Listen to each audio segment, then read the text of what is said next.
Hello and welcome to Talkin Baseball. Tony Tater, Santander to Toronto. We got a couple new Hall of Famers, and the Dodgers added the best bullpen arms. Let's talk ball.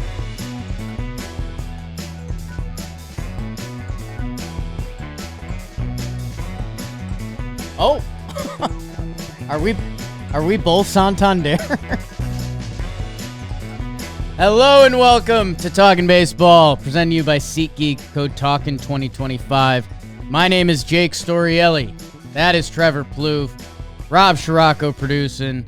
As we sink our teeth into January 22nd, it's going to be February soon. It's going to be Santander in Toronto.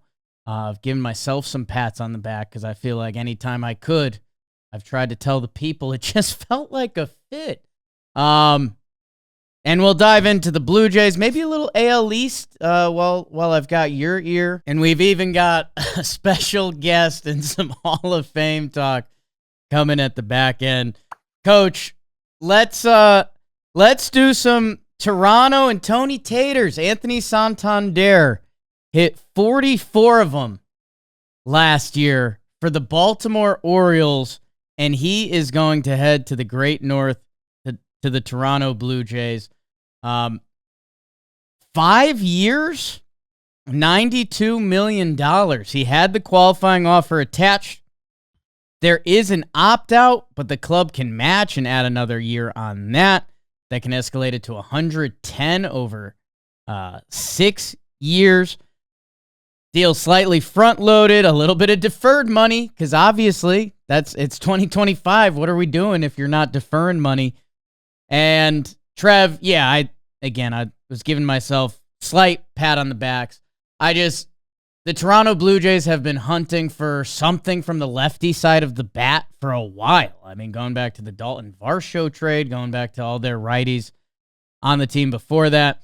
I do think there's something to a guy that's in division. Like, you're going to see a lot of familiar pitchers. You don't have to worry about as much drastic change.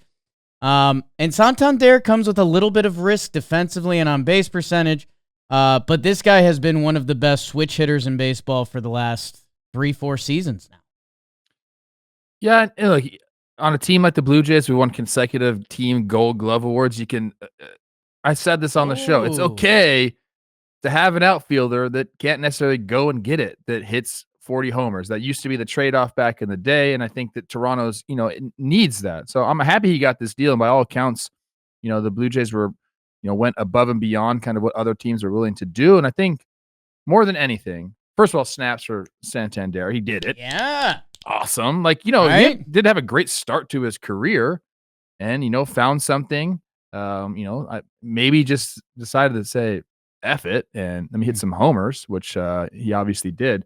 But for Toronto, I mean, I think if you're a Blue Jays fan, even if you're like, hey, man, like, does this make us whatever, a favorite in the AL East? You're probably going to say no to that. But what it does do for you as a Blue Jays fan, it lets you know that they're trying to keep Vladdy around. They're trying to put something out there, if not just for this year, the last year of Vladdy and Bo, but maybe to keep the gang together and not just go into, a rudderless 3 or 4 years trying to figure out a new direction. We got some reports about from our good friend Carlos Baerga about them trying to potentially lock up Vladdy before the season starts. So I think that is kind of where this points me is, okay, hey, the Blue Jays, for all the crap that we have given them, and they finished last in the AL East last year, and before that they made the playoffs. Didn't work out for them, but this isn't like some piece of shit roster. Like, they got some players on there. Like, they got to figure out some things. But that's what this signifies to me is they want to stay competitive, not go into a lull of a couple of years. So I think you got to be pretty freaking stoked if you're a Blue Jays fan. Offensively, I think it's an awesome fit.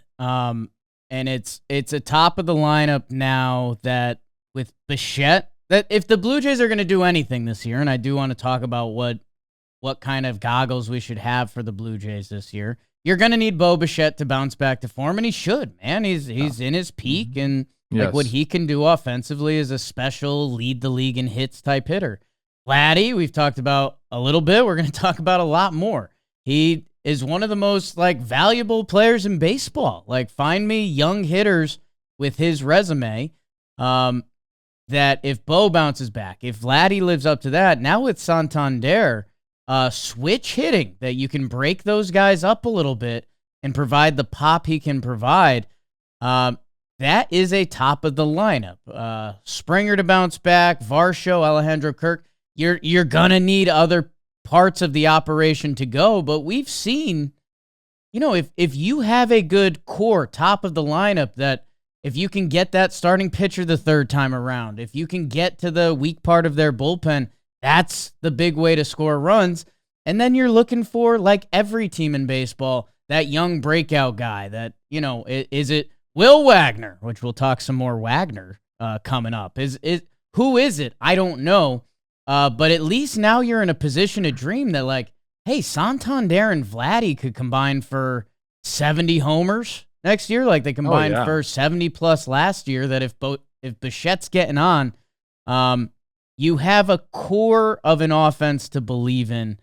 And dude, you're right on Santander. I mean, when you start getting this long into free agency, we start wondering what is the contract going to be there. And a guy that didn't get off to a crazy start to his career, that this is awesome for him. And as watching him play on an opposing team the last handful of years, I'll tell you what, there's going to be people that look at the on-base percentage and they're like, the 308 last year, and he's a career, 325, 318 the year before that, and that should decline. Yeah, all ball players decline a little bit. He is a threat, and he's a guy you don't want to see at the plate. That's what I care about. I made this. Excuse me. Jesus. I made this point with Rosie about some of the bounce backs you talked about. Springer, we'll see it. He's let's go, man. Be nice to return to a little bit of form for him. As far as Bo Bichette, you talk about his walk here all the time. What that means for motivation and focus, and maybe some off the field stuff stops and you get back in. I'm not saying that he's necessarily doing it. I'm just saying that's what happens when guys lock it in. But also playing with Jimenez, I'm calling for the best defensive year of Bo Bichette's career. Oh, okay. Just working with him and getting the reps in, because obviously they're going to need to go in.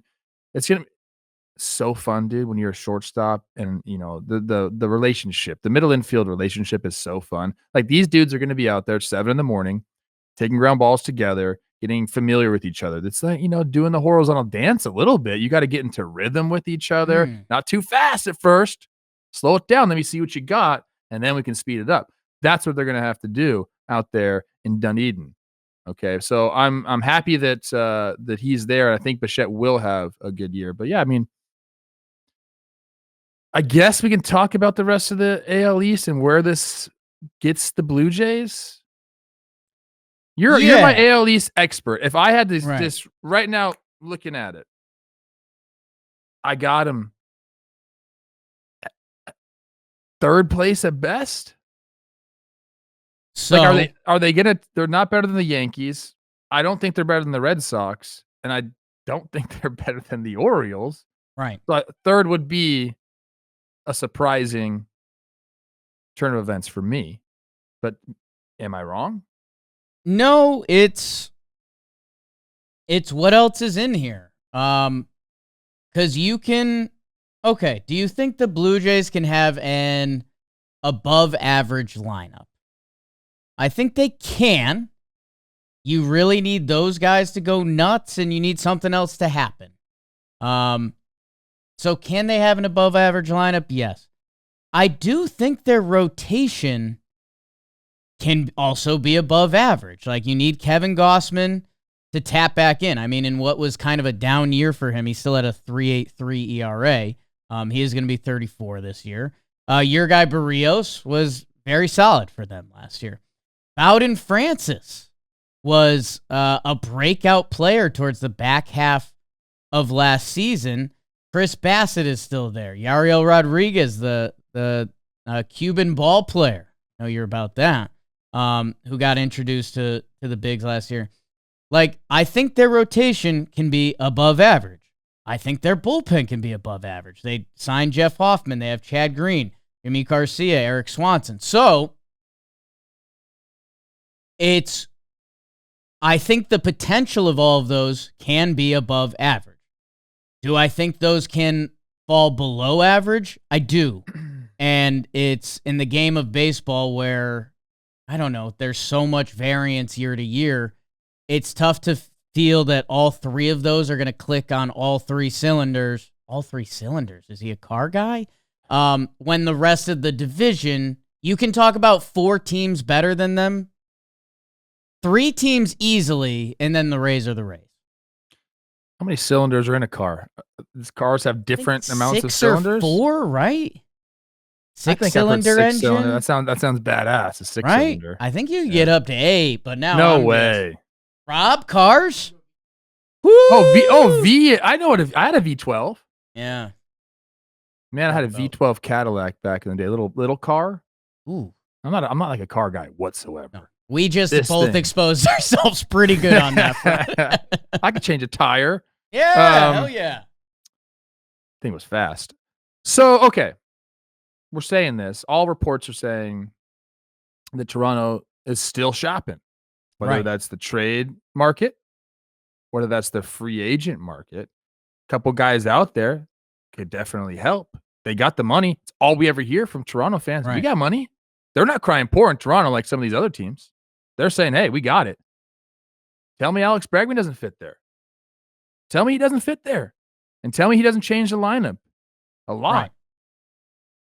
Right. I guess the one that stands out to me, and again, this is Heyman, but it's Alonso. Like, think everything I just said about Santander, like, hey, man, Pete and Santander combined for, 34 plus 44. We all know that's just under 80 homers, 78. I was waiting for you for that. Yeah. Okay, so this Blue Jays offense that a couple weeks ago or a couple days ago we're looking at and like, okay, should they trade Vladdy? Should they trade Bo?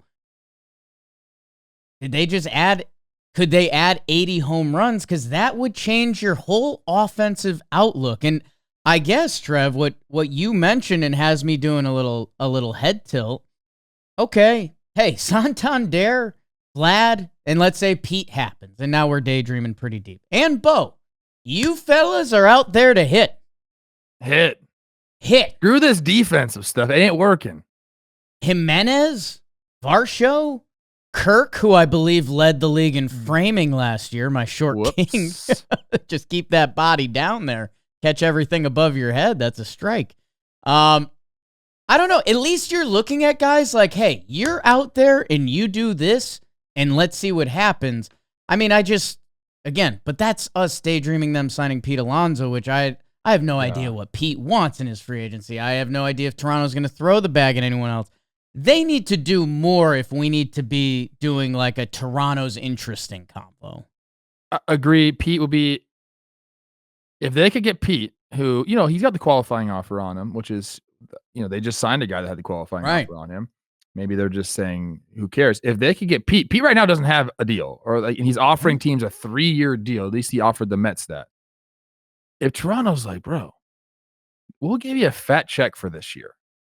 1 year cushion. We've seen it happen before. Interesting. They could get up to he's asking right now for how much a year? High 20s? I think the original goal was to break the first base AAV, which I think 31. Was like 31 or 31.3. Hey, Pete, we'll give you 33 for 1 year. Who says no to that? Right. Probably Pete. But maybe not at this point. Yeah, I get you'd probably have to do it that Bellinger Chapman contract style. 3 with opt-outs options. Yeah. Okay. Interesting, right? Get Breggy in there too. If they seriously, right?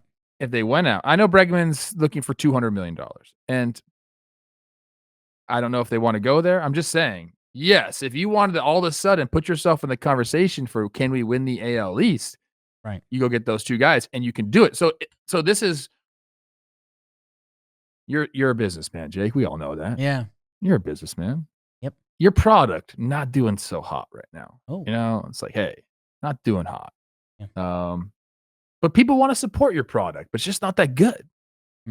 You got a chance to make your product good. You got to spend a little money. You got to spend money, but as a businessman, you got to spend money to make money. So this is available with 2 phone calls. Maybe let's just get them on the phone together. Just 1 phone call. Oh, wow. I love that. Pete, yeah, what's up? Hey, Alex is on the line too. Little 3-way call. Remember that back in the day? Click. You're running a little hot this morning. The horizontal dance, the way you delivered that. All I'm saying is, it is available to the Toronto Blue Jays to put themselves into the category of frontrunner AL East. Right now, it's available to them. For me, because I can't daydream that. The Tigers are at a standstill in their talks with Alex Bregman. Nobody's talking to Pete. Nobody's talking to Pete, and that's why I think I'm starting to believe in that smoke and for whatever Pete's trying to do, and I could see it. For me, I could see it making sense. They got the DH spot kind of open. Think about that infield. Alex Bregman, Bo Bichette, Andres Gimenez, Vladimir Guerrero Jr. Bregman still has some real suitors that I do think. So be a real suitor. I'm not saying they have to be a fake suitor. Right, but we just talked about this an episode ago. Like, Toronto has had a lot of runner-up appearances that I feel Alex Bregman feels like he has a plan for his free agency that I don't know if it's Boston or, the Mets were supposed to be in play for either of these guys. Detroit, I never liked, but everyone else did. Okay, like, you're right, but I guess for me, every team could be like, hey, if we sign Pete and Bregman, we're going to be better next year. They can, but this team wants and has the resources to do it. Right. They've been linked to every big free agent over the last 3 years, and you just said they've always been the bridesmaid. There's another opportunity. What are you, gun shy now? You've wanted free agents to come. Right now, I feel like they got some leverage. They have an advantage, and they could just say, hey, we want you guys. Come be part of this. I think if you're a free agent that's still around January 22nd, you'd like to hear that on the other end of the phone call. Yeah, Now I'm juiced up. I think they should do it. Good. You've been I never even thought about that. I'm sorry, I haven't. I guess for me, I could see Pete happening, and it's like, hey, how was our offseason? And it's like, hey, Toronto, you're 16th in payroll right now going into 2025. 16th. You got the Rogers Corporation owns you, right? Canada's big team. Corporation, Canada's team. You can't spend more money than, I don't know. Maybe I'm wrong about this. I think they want to. Toronto's not 16th. That was age. I had it up wrong. Okay, Toronto. They're 7th. Toronto 16th. Apologize. And 8th. Trev kind of like 7th for them. Apologize. Hey, I just think, okay, when you're a front office and you go into meetings and it's like, what did you do to the team this offseason? And Vlad's walk here. You say we added Santander and Pete, 2 guys that have each had 44 home run seasons in the past 2 years. That changes your team's offense. Like, I could see that happening, and we've been looking for a home for Pete, and it just hasn't made sense. I could see. I think Bregman is going to land somewhere else to dream that Toronto could sign both of them. I do think if they were to get Pete and they were to sign a kind of one of the remaining pitchers, like an Andrew Heaney, just like a depth guy that could give you a 2-WAR season and give you 150 innings, I'd feel a little better about their starting rotation depth. Their bullpen has a chance, like you can add another lefty arm or something like that, and bullpens just fluctuate year in, year out, and their bullpen was pretty rough last year, 29th in ERA, that maybe Jeff Hoffman and Chad Green can kind of settle things down on the back end there. I hope the Blue Jays get more in the action. Trev, the conversation from there, and we don't have to do this whole thing now, but like, all 5 AL East teams could put a quality product on the field. Like, the Rays are going Rays, and what's Junior Caminero, and Lowe and Lauer back, and blah, blah, blah. Their pitching's healthy. The Blue Jays, we're talking about them adding some significant impact free agents. Red Sox back in the mix. Yankees back in the mix. Orioles in there. I don't know. I mean, I think we've seen 4 teams in a division make the playoffs before, but it just gets tricky quick, man, that we're going to be talking about the AL Central a lot, and hey, the West is down but up. Like, I don't know.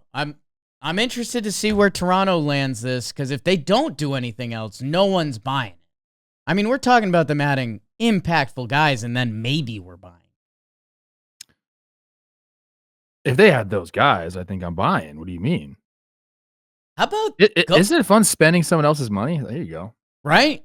Hey, go sign Pete and then trade for Dylan Cease. Like, now we're talking. I like that. Now I hate the Yankees schedule, though. Hey, Toronto, you've done something. You've been waiting to do something. It seems like they're not done.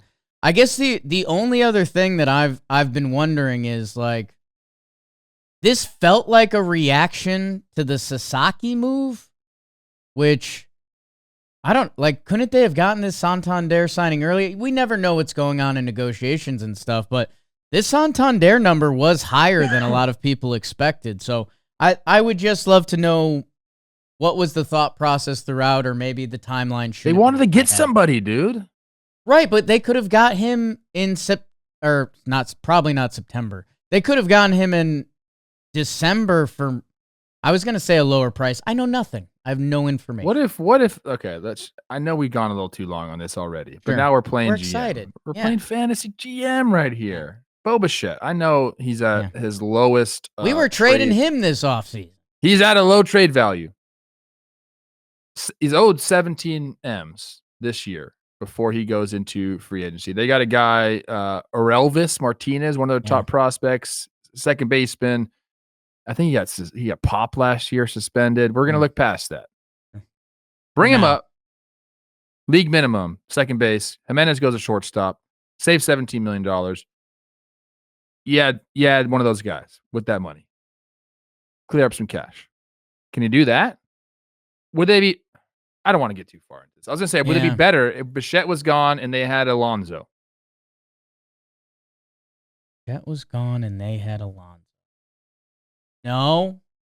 They'd probably have to eat some money on Bichette. No. I mean, I think teams are bought into Bo Bichette for this year, but just okay. I mean, I am, but I think, unless it's Heat and then Ha-Seong Kim, I don't know, man. I think if you're the Blue Jays and getting in the front office and even the fan, like, Vladdy and Bo, like, this is it. And I love that the front office is, I hope they do a little more. If they do Santander and Pete, I'm going to be like, okay, Blue Jays. And Andres Jimenez. Like, I realize his offensive profile isn't of those guys, but he's going to outwar them by three WAR. So, like, if I'm a Blue Jays fan and I came into this offseason scared we're going to trade Bo, scared we're going to trade Vladdy, and the front office went and they got Santander. We're daydreaming of Pete now, which is a big move. And they brought in Jimenez, who it's a weird contract and it's a lot of defensive war, so you got to do some mental gymnastics. But, hey, those are 3 impactful players. I've seen Andres Jimenez win games with defense. Like, I know we don't think that way, but they still need to get to work more, and I hope they do. Hey, let's the team that's done a ton of work this offseason. I can't believe we're talking a little more Dodgers, but they might have added the 2 best relievers.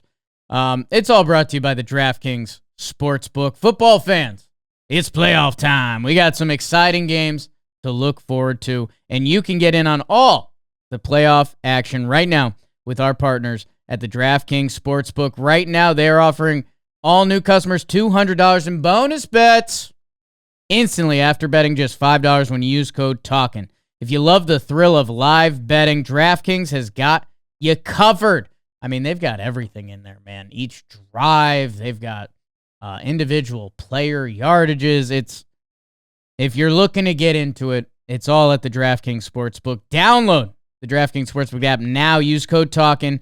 Bet just $5 on any wager and get $200 in bonus bets instantly. That's code Talkin, only at DraftKings Sportsbook. The crown is yours. Trev, this first one is kind of unofficial, and I'm just realizing we haven't talked Tanner Scott here. Tanner Scott to the Dodgers, which one of my taglines has been, where does the Dodgers line stop? And clearly seems like we're not there yet. Probably the best reliever on the market, Tanner Scott, who's had the arm talent for years. He used to be wild. It looks like it's the control has figured itself out, that he has found a dominant form. And then the other leak that hasn't been fully confirmed yet, but Kirby Yates, who's had a hell of an MLB career. We've talked on this show before because there's some interesting. He's from Hawaii, and his face just look kind of. This is a little off the books. His face makes me feel like me and him sipping on a couple Coronas by the beach would be a good time. I don't know what that is. I don't know if that's analytics. But go look at his stats from last year, a 1.17 ERA. That the Dodgers, who people thought their bidding might be done, might have signed the two best relievers on the market. I mean, yeah, the one place you could have looked at the Dodgers and said, maybe there's a little bit of weakness there, was the back end of their bullpen. China was gone, and it seemed like they were kind of relying on just a few guys throughout their playoff run or the World Series run last year. All of a sudden, Trinan's back.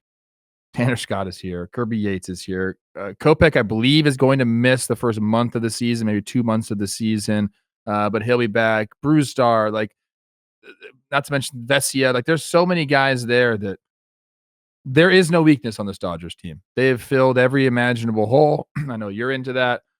I don't know. I don't really know what there's to say. I mean, I said yesterday about Tanner Scott. I said, look, man, these guys, it's January 22nd. They were still around. Your team could have signed these guys. Why didn't they? I think there were some reports saying that the Cubs did offer Tanner Scott, and he just wanted possibly more money. He just wanted to come to the Dodgers. And I guess, do you blame him? Do you blame these guys? It's not like. At first, I did a little bit, Trev. I'll be honest with you. When I initially heard he turned down more money from Boston, and I believe the Cubs were reported, I was kind of like, hey, the Dodgers are cool, Japan pipeline, and they're the model org right now, and I want to push that. We got best relievers in the market. Tanner Scott's made $9.5 million playing baseball. That's a lot of money. I get that. But this is his contract. This is his. So, it's how much money did you turn down? Which I would guess probably isn't a crazy amount. But it's also Tanner Scott's path. When I thought about it, Tanner Scott was on the bad Orioles. Tanner Scott was on the Marlins. Tough. That, hey, if the money's in the ballpark and you can basically guarantee, Tanner Scott could close a World Series game. Okay, I'm in. So he got a taste of it with San Diego, and he saw, gosh, I don't want to offend San Diegans, right? But he saw Big Bro up in LA. That's tough. They're gonna hate that. They're not gonna love that, Coach. They won the World Series, is all I'm saying. Yeah. San Diego Big Bro'd him in 2022? That was awesome. I don't blame him. You want to go win, man. Right. Well, it's just getting now. The Dodgers, here's what I think. The Dodgers, I don't think are done yet either. Where? They have a surplus of starting pitchers. Albeit some young guys they probably want to hang on to, but they could easily ship those guys off. Pitching is needed everywhere in the league. I don't know who they'd bring back. I don't know. I just think their options are still open, and it doesn't they're spending a ton of money. They're way over the luxury tax threshold. They're paying 110% premium on every single contract they're giving out right now, which is crazy. So every time they give a guy, what did they give Tanner Scott? 4 for 72. So that actually comes out to 144. I think more than that actually, that they're actually paying for this guy because it's 110%. I'm not a math guy. I think they could go the trade market and I think if they needed to improve somewhere during the year, say an injury happens or whatever, they have the ammo, the farm system, and the major league ready talent to go make more moves. So if you're sick of the Dodgers improving their team, get a bucket, keep a bucket nearby. I think they could do whatever they want right now.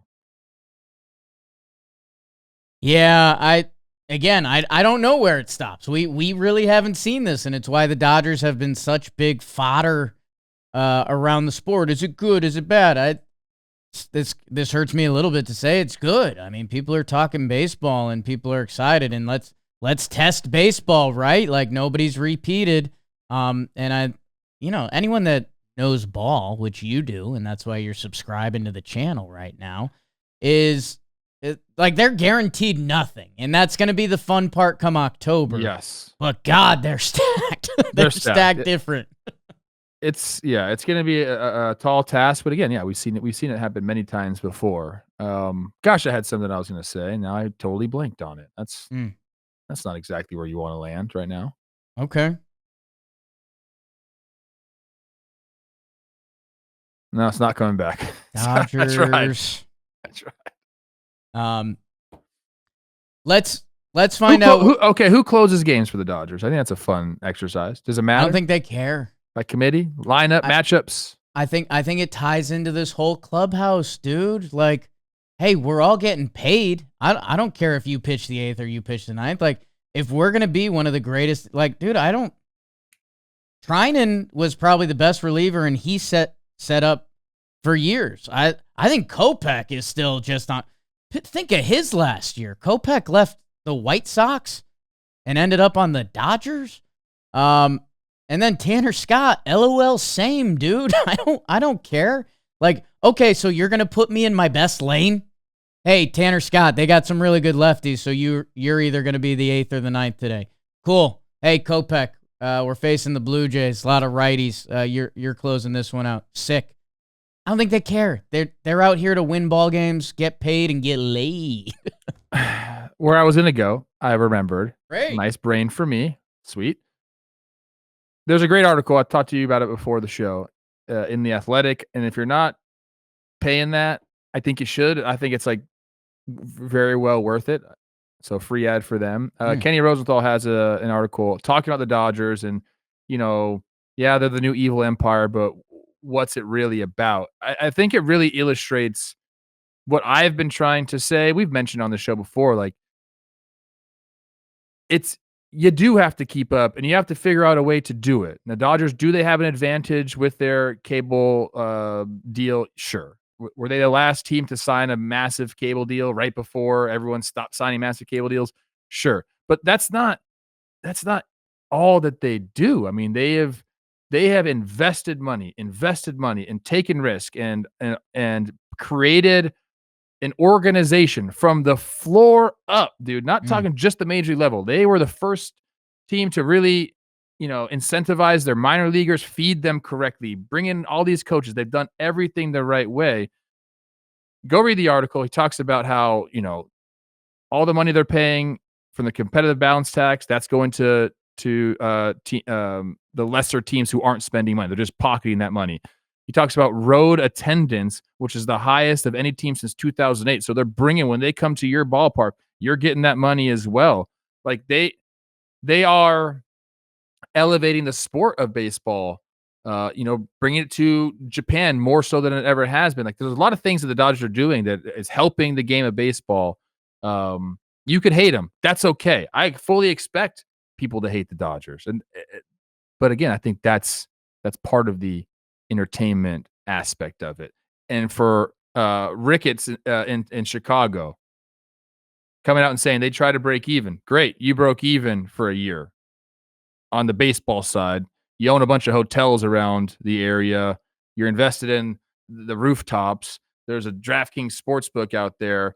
You're making money, auxiliary money to your team. But you bought the team in 2009 for $845 million. Forbes estimates it now at $4.2 billion.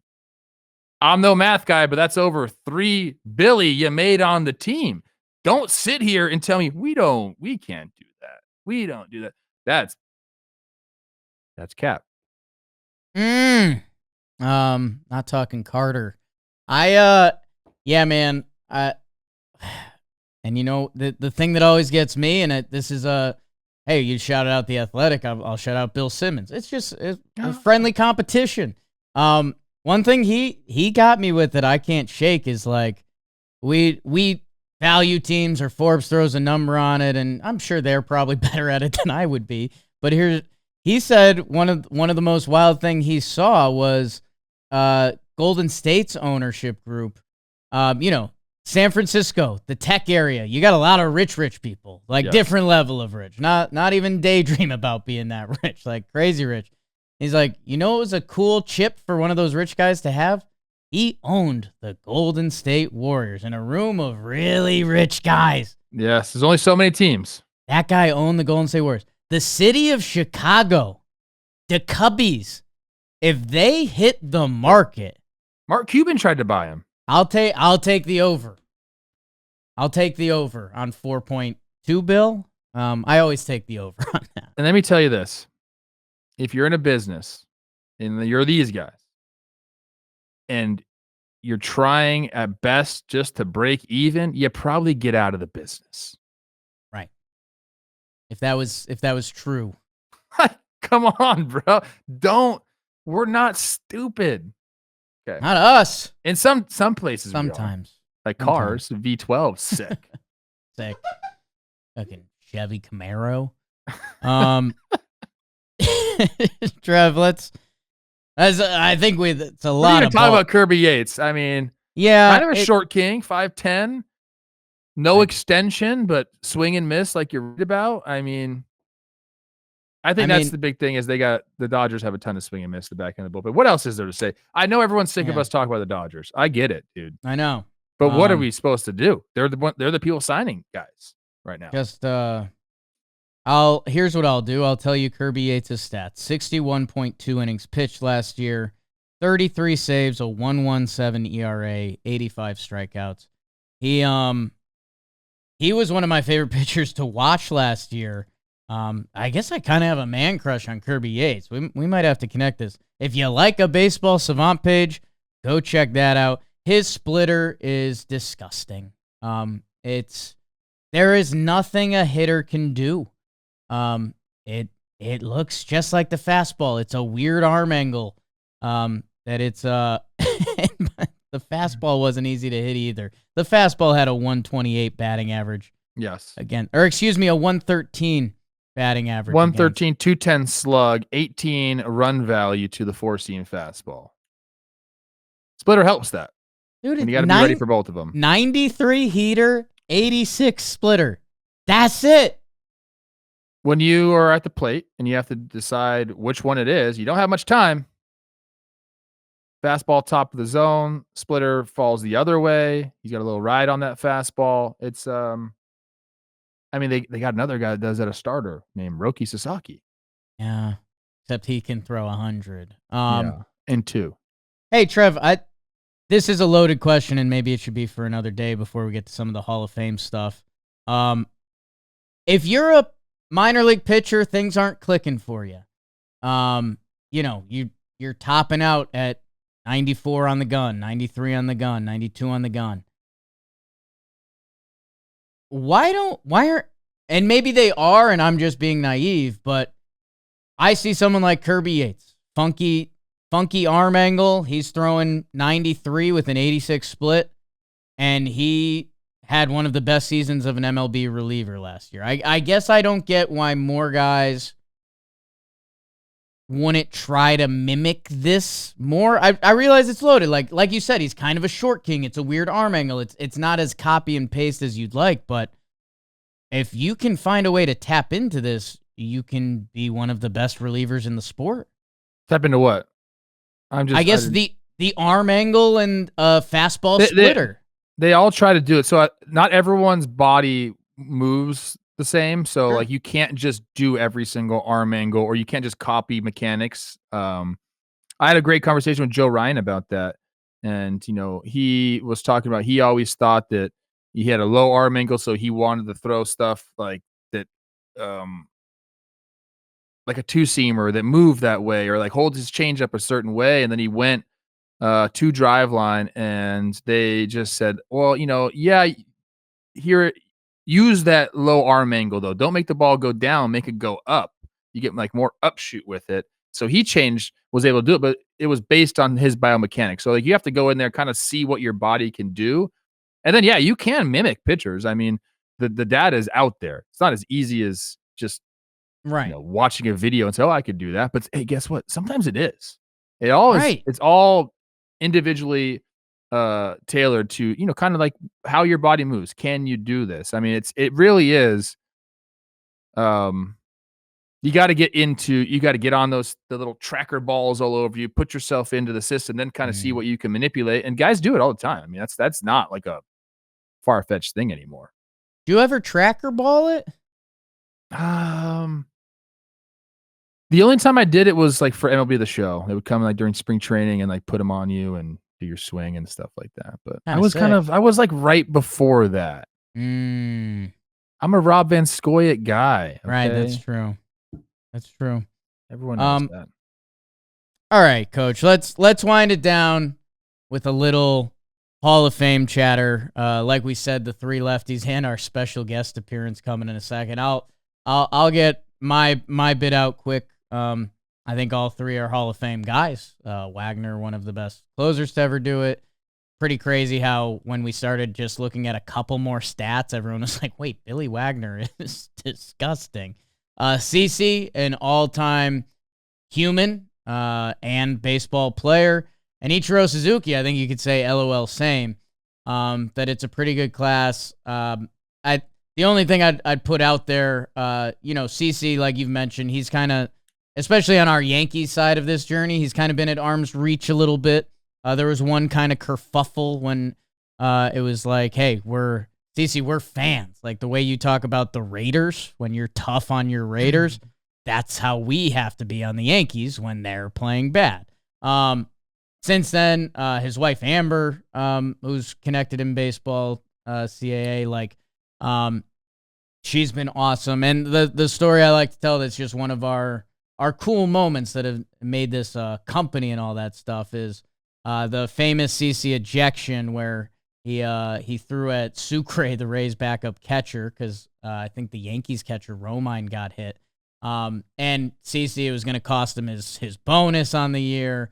He did it anyway. It was, it's CC. It wasn't even a question in his mind. I think the story that came out recently was might have even been yesterday. Was like Brett Gardner told CC don't hit him, and CC on the way out was like, hey, get ready to drop your glove and fight.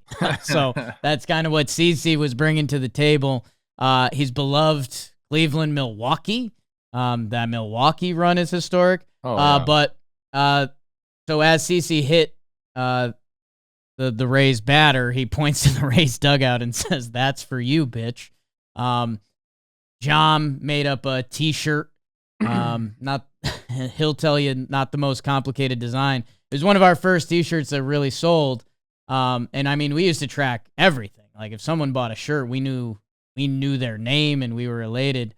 An order came through for a bunch of "That's for you, bitch" T-shirts. And at first I was a little scared we were selling a T-shirt with the word bitch on it just because I'm soft. And I was like, I don't know, are we going to get in trouble for this? I have no clue. There's kids that watch our stuff. The order was from the Sabathia family, and Amber bought shirts. "That's for you, bitch" shirts for the whole family, for the kids, for mom, for all of it. And seeing that come through as massive Yankee fans that were trying to do something, that's a lifelonger for us. So that's kind of all I have on how great all those guys are, but I want to tell that story. I think I love CC, so you got your CC stuff out. I think seeing Billy Wagner yesterday and how emotional he was getting the call, and kind of cool to see him. He did not have the phone on speakerphone; it was just up to his ear. I don't know. Maybe he's just maybe he doesn't know how to do speakerphone. A little bit older, but not a speakerphone guy. Not a speakerphone guy. I hate when people are on speakerphone. Like, it's tough to hear. I hate holding a phone to my ear. I also hate that too, but whatever. Yeah. That's besides the point. Billy Wagner, obviously very well deserving. It's taken the voters some time to kind of like catch up and realize what's going on. I believe there's only like 8 other relievers in the Hall of Fame, which is crazy. Small, yeah. Yeah. Wagner obviously definitely deserved it. His last year on the ballot, he cruised. It was 82.5% or something like that. So I'm very happy. He's just that emotion, man, coming from like an adult male like that. You just don't see it that often. You just realize how much this means to somebody. He's going to go have a great, summer day out there, get inducted. It really, really is special. So I'm very happy he got in. And then, yeah, obviously Ichiro coming over, kind of transcending the sport a little bit, for being honest. Definitely got to play against him, and I'll give some Ichiro stuff. I remember playing shortstop with him, and he was the first guy, and even third base too. You better get rid of that ball. Yeah. You had no time. You had no time to get a grip. You had no time to take an extra step. You better fire that thing, because he was out of the box. I wonder what his fastest time from home to first was. If we could find that, maybe we'll talk about it next episode. It was crazy. The juxtaposition, people love when I use that word, by the way. Yeah. Between him and Albert Pujols. Pujols was even harder because he had so much time. You felt like, I don't know what to do with the ball. He's so far away from the bag. Oh my gosh. Ichiro, man, if you flinched, he was safe. But obviously an incredible career, over 3,000 hits here in the States alone. Just kind of redefined, I think, what we thought hitters could do.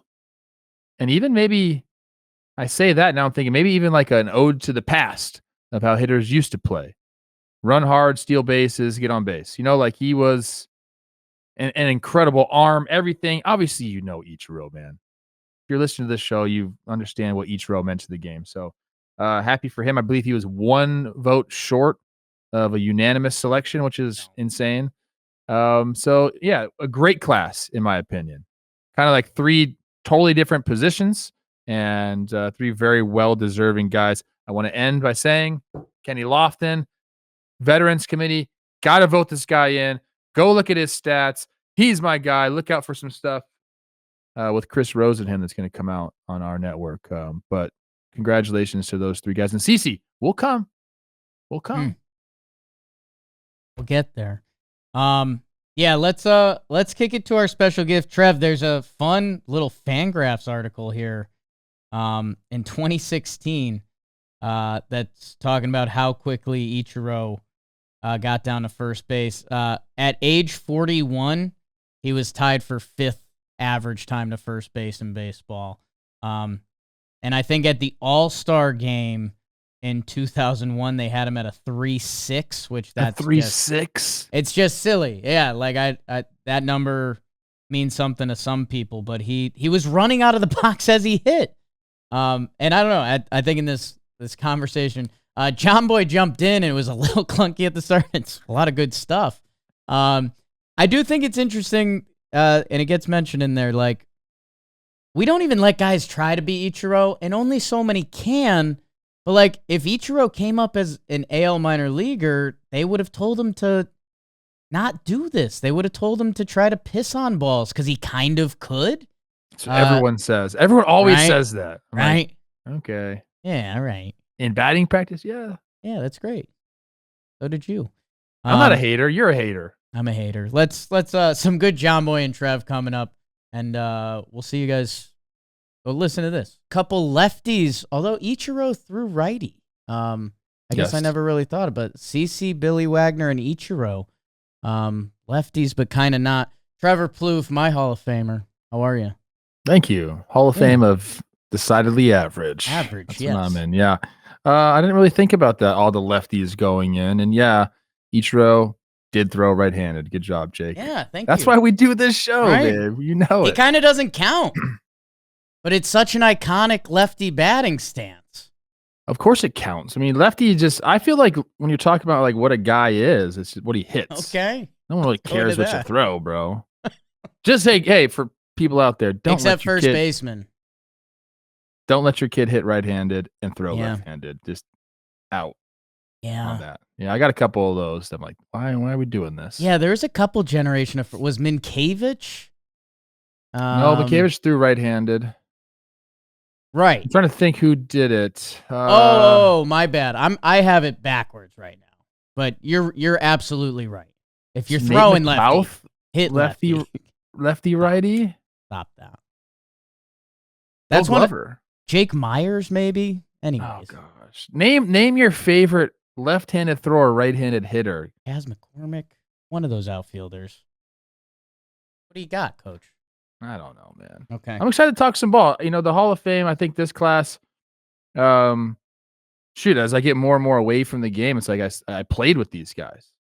You know, typically I think of the Hall of Fame, like, yeah, these old heads, they're finally getting their due, but I did not play against Billy Wagner, but obviously CC and Ichiro and a bunch of guys that are on the ballot this year, I played against them. So it kind of hits home a little bit more than usual, and I'm excited. You know, CC's my guy. Want to be his friend. I don't know if it's ever going to happen. He's cordial to me as far as friendship goes. We don't necessarily have one, but I'm working on it.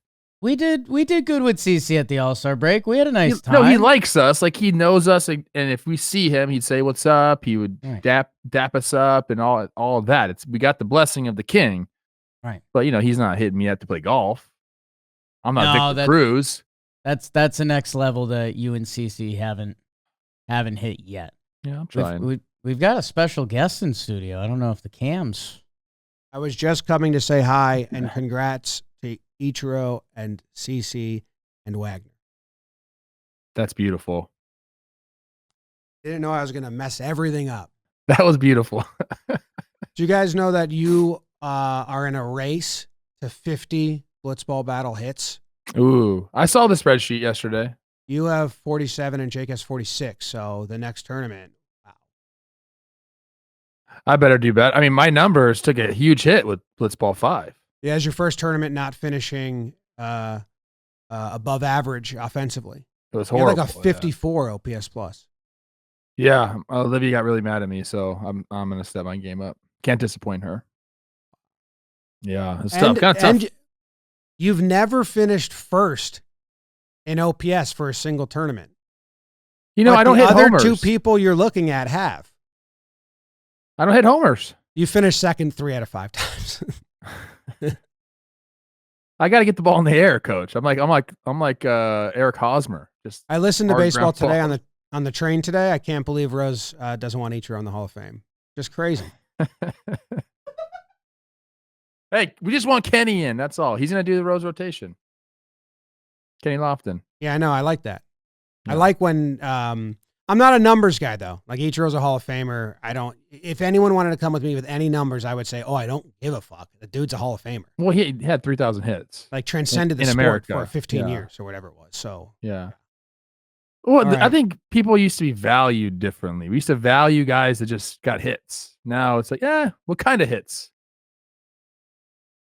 I think it's an entertainment business. I agree with numbers. You need, like, people, you can win me over with numbers, but there's some people that are Hall of Famers that I don't care what, I get that. If you tell me, like, he's actually only a 104 OPS plus. Like, I don't care. Ichiro's a Hall of Famer. Yeah. But then the other way, like, if Lofton's numbers, I'm like, oh shit, okay. Sure, he's in. He's got some moments too. I think a lot of people forget about some of the Kenny Lofton moments, but yeah, I mean, it's an entertainment business. I'm listening on tape to this old book, The New York Game by Kevin Baker. And it's eye-opening, like, when the sport was younger, how much it was entertainment and not numbers. Well, yeah, that's been the big change. And I hear people, like, complain about that now, but I think because we were in the swing of it, I never fully grasp how much it has changed from, like, even players' perspective. Like they're like Judge doesn't like doing media, or like he won't like talk to the press. And they're talking how Babe Ruth knew he was carrying the sport, like Caitlin Clark, and he literally never turned down an interview ever because he knew that that's like the job. And like got a little bit away from that in every aspect of the sport. Like players, managers, the beat reporters fucking hate the game. Instead of promoting it, they just like tear it down. So it's pretty weird. I would say the game that the sport that technology came into first, that baseball draws a lot of their their methods from, is golf. And it's, obviously one of the sports where entertainment is needed the most and just hasn't been there. Justin Thomas came out with a huge letter, to the rest of the players on tour saying, we need to do more interviews, more in-game stuff. Like he's like asking them to do that because it's, I think we're going to get back to that where people realize, hey, people need to like have fun when they see us. Like we need to have fun. It's not just, we got to satisfy the dudes up in the front office, like you have to satisfy the fans. Once again, Bryce Harper, entertainer, forefront on TikTok, making terrible bagels. Well, he's got the banana bread look good. It did, but the bagels, I was like, dude, I didn't see the bagels. You're from Vegas. There's no way this comes out good. It was like 3 ingredient bagels, yogurt, love and sweat. And I was like, this sucks. Yogurt bagels? Yeah, that was one of the 3 ingredients. Dude, it was the only one I watched to like, I need to see how this comes out because there's no way. And then they looked all right. I almost wanted to have Joe's do I'm going to make Bryce Harper's food series. Yeah. $1 million series. And then eventually they cook together. And it's like the scene from Superbad, putting powder on each other's noses. It just gives Joe's like some 3-inch inseam shorts and let him go to town baking. And boom. Thought of Joe's the other day because that runner who was running the 40 and his dick fell out. I have it ending as one of those like those AI videos. What is that? Cooking and then bagels with me. That's an AI video. What are you watching? Oh, you don't. I'll send you some.